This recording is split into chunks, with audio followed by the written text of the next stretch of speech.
In just over 2 years, Kenya has witnessed multiple cabinet reshuffles, each coming at a hefty price. Governance experts warn that these changes are not just political maneuvers, but costly affairs with deep economic consequences. By-elections in Kenya are costed to be about 2,000 shillings per person.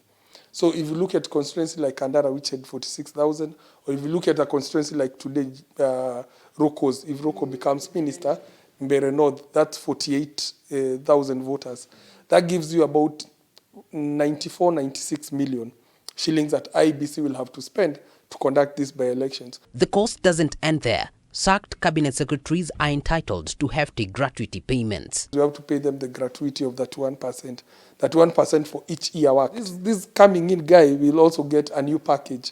So he will not only get his salary, he will get all these benefits. Before an official can fully implement their policies, another reshuffle occurs, disrupting service delivery. You have left cabinet, you have been given a package, only for 2 months later to get an ambassadorial appointment. If you make someone like an ambassador, you have to relocate them with their family. They were living in Kenya, they were living in a government house, or they were living in maybe a house paid for by government. But now there's the implication of taking their families out of the country to Geneva, to UN, to China. That's also another cost.